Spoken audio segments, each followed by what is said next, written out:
mange ce rouleau. La vérité présente, pure, et sans mélange. Note, toutes les citations proviennent d'LNG, White et tous les versets bibliques sont issus de la version Louis II, sauf mention contraire. Chapitre 3. Christ et la réforme sanitaire. Dans l'histoire de l'ancien Israël, que symbolise l'Égypte, et quelle était sa réputation aux yeux de Dieu? Je suis l'Éternel, ton Dieu, qui t'ai fait sortir du pays d'Égypte, de la maison de servitude. Exode 20, verset 2. Comment Dieu représentait-il l'état sanitaire des Égyptiens à cette époque? Monte en Galade, prends du baume, vierge, fille de l'Égypte. En vain tu multiplies les remèdes, il n'y a point de guérison pour toi. Jérémie 46, verset 11. Avec quoi Dieu a-t-il frappé les Égyptiens, et comment cela se rapporte-t-il à son peuple? Il dit, si tu écoutes attentivement la voix de l'Éternel, ton Dieu, si tu fais ce qui est droit à ses yeux, si tu prêtes l'oreille à ses commandements, et si tu observes toutes ses lois, je ne te frapperai d'aucune des maladies dont j'ai frappé les Égyptiens, car je suis l'Éternel, qui te guérit. Exode 15, verset 26, qui seul peut affranchir l'homme de l'esclavage spirituel du péché. 34 En vérité, je vous le dis, leur répliqua Jésus, quiconque se livre au péché est esclave du péché. 35 Or, l'esclave ne demeure pas toujours dans la maison, le Fils y demeure toujours. 36 Si donc le Fils vous affranchit, vous serez réellement libre. Jean 8, 34 à 36. Sur quoi Dieu a-t-il porté son peuple et l'a-t-il fait sortir de l'esclavage et de la vaine manière de vivre égyptienne pour les amener vers lui-même? 4 Vous avez vu ce que j'ai fait à l'Égypte, et comment je vous ai porté sur des ailes d'aigle et amené vers moi. 5 Maintenant, si vous écoutez ma voix, et si vous gardez mon alliance, vous m'appartiendrez entre tous les peuples, car toute la terre est à moi. Exode 19, 4 et 5. Quel aspect de la personne de Christ est représenté spirituellement par le soleil, étoile du matin, et que transporte ce soleil spirituel sous ses ailes lorsqu'il se lève dans nos cœurs et nos vies? Mais pour vous qui craignez mon nom, se lèvera le soleil de la justice, et la guérison sera sous ses ailes, vous sortirez, et vous sauterez comme les veaux d'une étable. Malachie 4, verset 12. Jésus-Christ travaille-t-il pour une santé optimale chez ceux qu'il a franchis de l'esclavage du péché, par son pardon et de manière personnelle? De mon âme, bénis l'Éternel, et n'oublie aucun de ses bienfaits. 3 C'est lui qui pardonne toutes tes iniquités, qui guérit toutes tes maladies. Psaume 103, 2 et 3. Jésus parcourait toutes les villes et les villages, enseignant dans les synagogues, prêchant la bonne nouvelle du royaume, et guérissant toute maladie et toute infirmité. Matthieu 9, 35. Quelle est la main droite du message évangélique? La bonne nouvelle. L'œuvre missionnaire médicale est la main droite du message évangélique. Elle est nécessaire à l'avancement de la cause de Dieu. Évangéliser, 463,3. Lorsque le message du troisième ange est reçu dans sa plénitude,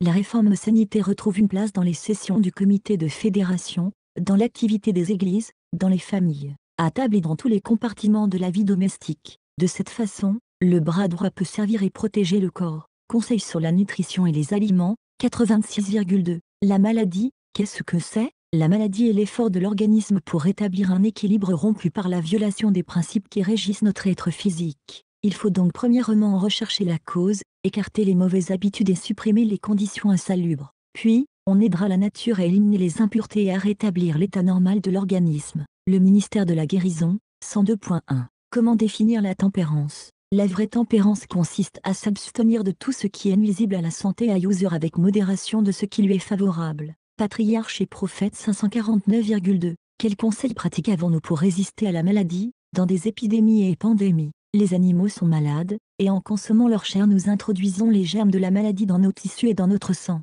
Lorsque nous sommes soumis aux variations d'un climat malsain, ces germes sont encore plus actifs. De même, lorsque nous sommes exposés aux épidémies et aux maladies contagieuses, notre organisme n'est pas dans les conditions requises pour résister à la maladie. Conseil sur la nutrition et les aliments, 462. Quelle est la nourriture de tous ceux qui se préparent à être transmués? La viande ne devrait pas être placée devant nos enfants. Elle a pour effet d'exciter et de renforcer les passions inférieures, et a tendance à affaiblir les pouvoirs moraux. Les céréales et les fruits préparés sans graisse, et dans un état aussi naturel que possible, devraient constituer la nourriture des tables de tous ceux qui prétendent se préparer à être transmués. 40 selon Diet and Food, 63,3. Conseil sur la nutrition et les aliments, 75,1. Parmi ceux qui attendent le retour du Seigneur, l'usage de la viande sera délaissé, la viande cessera de faire partie de leur régime. Nous ne devrions pas perdre de vue ce but, et nous devrions nous efforcer d'y atteindre. Christian Temperance and Bible Hygiene, 119, 1890. Conseil sur la nutrition et les aliments, 454,3. Que devons-nous comprendre par rapport à la meilleure nourriture pour l'usage de l'homme? que la réforme sanitaire soit progressive, qu'on apprenne aux gens à préparer des aliments sans employer de lait et de beurre. Disons-leur que le temps viendra bientôt où ils seront en danger en consommant des œufs, du lait, de la crème, ou du beurre, parce que la maladie chez les animaux augmente à mesure que croît la méchanceté des hommes. Le temps est proche où, à cause de l'iniquité de la race déchue, toute la création animale sera atteinte par la maladie, cette malédiction de notre planète. Dieu donnera à son peuple des capacités et du savoir-faire pour préparer des aliments sains en dehors de ces choses. Que nos membres d'église s'abstiennent de toutes les recettes malsaines. Il faut qu'ils apprennent à vivre hygiéniquement, et l'enseignent ensuite aux autres. Qu'ils fassent part de ces connaissances comme s'il s'agissait d'instructions bibliques. Qu'ils enseignent aux gens à conserver leur santé et à augmenter leur force en évitant la surabondance de cuisson qui a rempli le monde d'invalides chroniques. Par le précepte et l'exemple, montrez clairement que la nourriture que Dieu a donnée à Adam dans son état sans péché est la meilleure pour l'usage de l'homme alors qu'il cherche à retrouver cet état sans péché. 40 selon Diet and Food, 460,5. Conseils sur la nutrition et les aliments, 553,4. Nous arrivons au moment où les recettes de cuisson ne seront plus nécessaires, car le peuple de Dieu apprendra que la nourriture que Dieu a donnée à Adam dans son état sans péché est la meilleure pour garder le corps dans un état sans péché. Manuscrit Releases, volume 21, numéro 15, 01, 15, 98, page 286. Quel est le travail d'évangélisation qui perdurera davantage pour amener des âmes vers le Christ? Rien n'ouvrira autant les portes à la vérité que l'œuvre missionnaire médicale. Celle-ci nous donnera accès aux esprits et au cœur. Évangéliser, 461,1. Je puis voir dans la divine providence que l'œuvre missionnaire médicale est une grande voie d'accès par laquelle nous pouvons entrer en contact avec les âmes malades. Évangéliser, 461,4. Je désire vous dire que bientôt on ne pourra plus faire aucun travail d'évangélisation par la prédication, mais seulement par le travail missionnaire médical. 40 selon Helt, 533, 1901. Événement des derniers jours, 65,2. Le travail missionnaire médical concerne que les responsables de l'Église.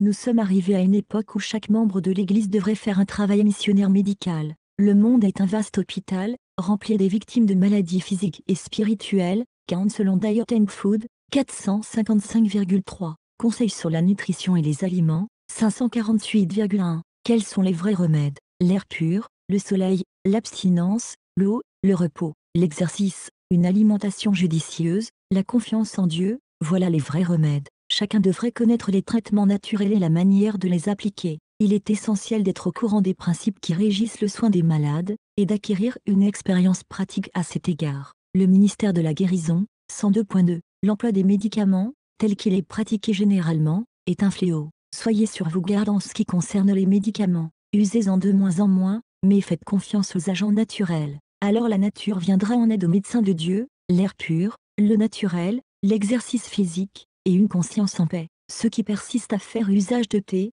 de café et de viande ressentiront le besoin de médicaments, mais nombreux sont ceux qui pourraient se rétablir sans avoir recours aux médicaments, s'ils observaient les lois de la santé. Les médicaments devraient être rarement nécessaires. Tempérance, 66, 40 selon Helt, 261, CL 83,5.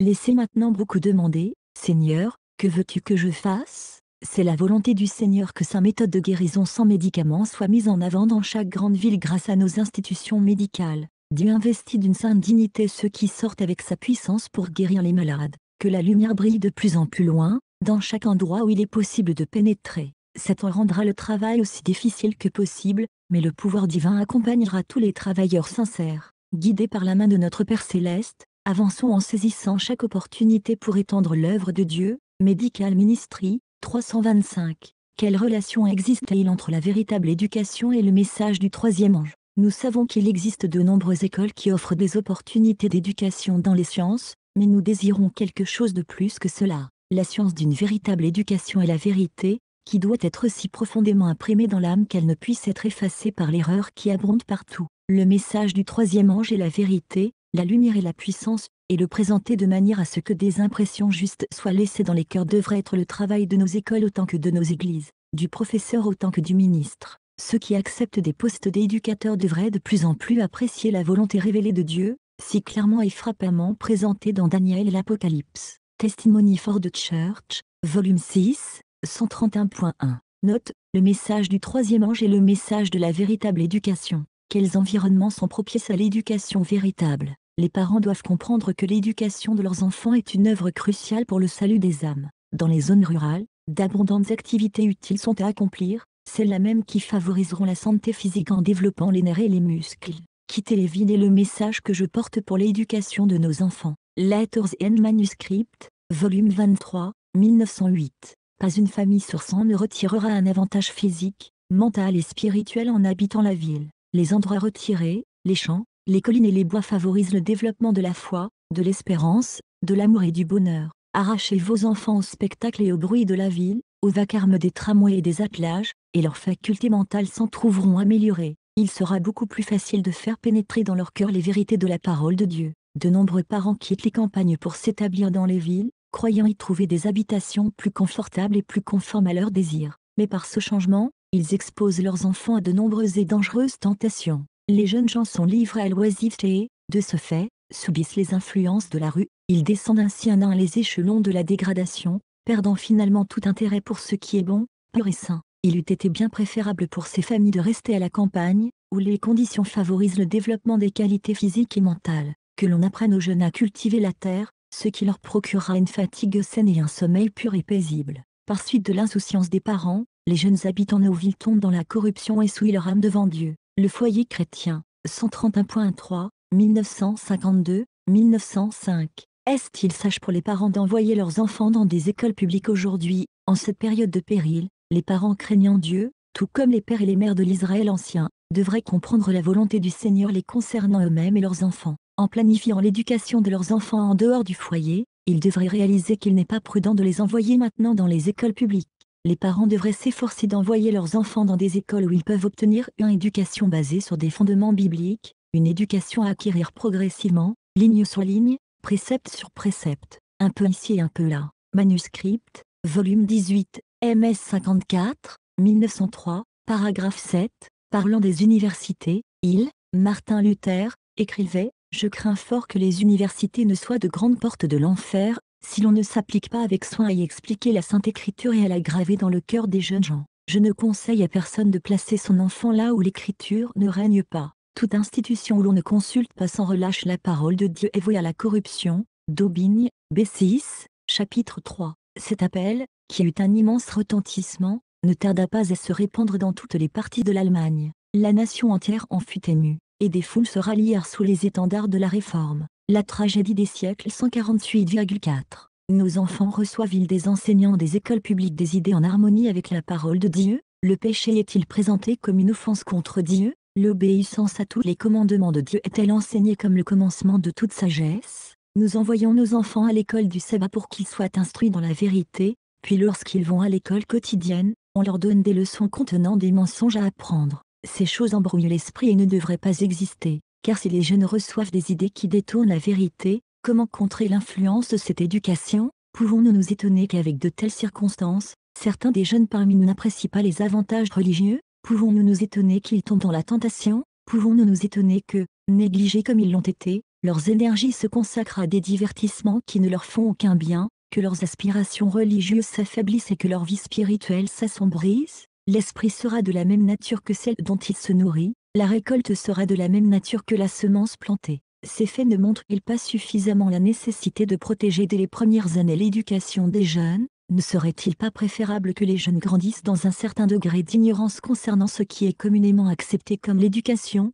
plutôt que de devenir négligents en ce qui concerne la vérité de Dieu? Child Guidance, 305,2 à 305,3. Il y a un travail sérieux à accomplir pour les enfants. Avant que le fléau débordant ne vienne sur tous les habitants de la terre, le Seigneur appelle ceux qui sont vraiment israélites à le servir. Rassemblez vos enfants dans vos propres foyers, rassemblez-les, hors des groupes scolaires qui profèrent les paroles de Satan, qui désobéissent au commandement de Dieu. Permettez-nous, dans notre travail éducatif, d'inclure bien plus d'enfants et de jeunes, et il y aura une armée entière de missionnaires élevés pour travailler pour Dieu. De Review and Herald, 22 août 1912, paragraphe 18.